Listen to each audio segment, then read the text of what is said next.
It's incredible, and the tale of two seasons we're seeing. Obviously, COVID has played a big factor in that, but the biggest shot, more so than where Islanders are, is the fact that the Rangers, up to this point, are 30, 13, and 4, have 64 points, and lead the Metro. Matt, no way we could have at the start of the season. Okay, guys, it's 11:55 right now, and we do have a couple of minutes. First off, we do have the Olympics to talk about, but not really a lot because the NHL obviously not participating. Speaking of which, they get back in action. They get back in action tomorrow, believe it or not. 2 games, Devils in Ottawa and the Hurricanes in Toronto. But they didn't really make up much. They didn't really make up too many games during the little break. They had an All-Star break, but they're going to try and catch up. They're going to do that now. Yeah. The Islanders, they have a big Western Canada series. Yeah, they have a whole bunch to make up, and that was a big fear that Barry Trotz had, but now it's a golden opportunity to make up ground in the standings. Yeah, Meanwhile, they kind of need it now. They need it now. They're 6th in the Metro, 38 points, 16, 17, and 6, and they've looked better as of late. They only allowed 28 goals in their last 13 games. But again, they just are really behind in games, and they're still looking for their offense. Because when they score at least 3 goals, they are 14, 3, and 2. Problem is when they're only getting 2 goals or less, they're 2 and 15, 2 and 19 actually. Right, and so I think they need really some firepower. Yeah, they've always been struggling from that point of view. This is a team that's not built for that.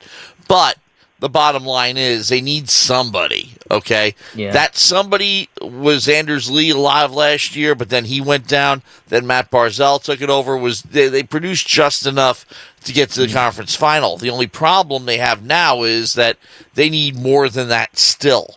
I mean, their goal differential is not as bad as it was. It's minus 12, and I think it will get better. But you got to be wondering what they're going to do to bolster that. They know they need firepower. And the question is, what are they willing to sacrifice to get it?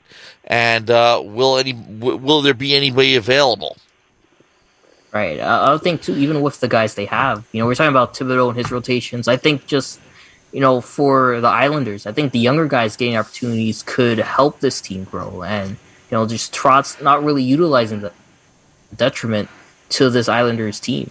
I also reliance on think Chara, I think, has been really bad. Yeah, well, Chara, the season. The knock on Parisi and on Chara is that the Islanders got him too late. No doubt about that. But right now, as you said, they are, 6th, and then they're only 3 points behind Columbus.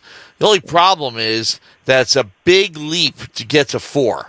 Yeah. Okay, because it's an 18-point difference between Columbus and Washington. The top 4, the Rangers have not missed a beat. Isn't that crazy, though? No way at the start of the year you predict that could happen. I know I didn't. I did not expect the Rangers to be as consistent as they've been.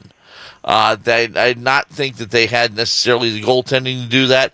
They definitely they've had firepower, of course, but they can score goals. Shesterkin has been, I think, the team's MVP. Has been a big success. Kreider as well, leading the league in goals. A lot of them just being in front of the net. But the stars are getting hot because really the Rangers, they run through Fox, who's out now, Zibanejad, Kreider, Panarin, Shesterkin, and Zibanejad's getting hot. He has 14 points in his last 8 games. Panarin has been playing well. He has 50 points this season.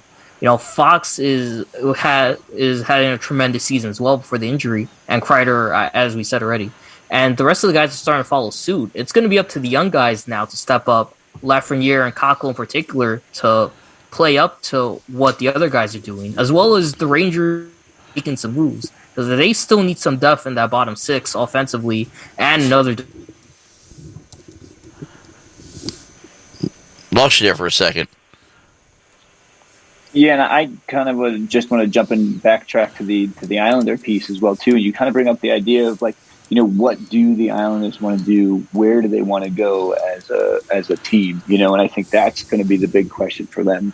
Do you make decisions now, or do you say, we can play some of our young guys, let's see where they go, and let's see what goes from here? I think, it's really an interesting year for them, right? They start on the road, then they're back into like their new arena, which is a transitional situation as well too. And then you have a bunch of COVID breaks where you're not playing, you know? So I think the combination of a couple of those things, kind of get you to try and, where are we as a team? Okay, well, we are at 11:59, 46 seconds. That's going to be a big question the Islanders are going to have to answer because they are 17 points to have a playoff spot. Did I read that right? Yes, I did. Crazy. 38 points to 55 for Boston, who occupies the second wild card. Jay from Center East, thank you so much for calling. Please continue to listen. And that is going to be it for the sports section this week in, of course,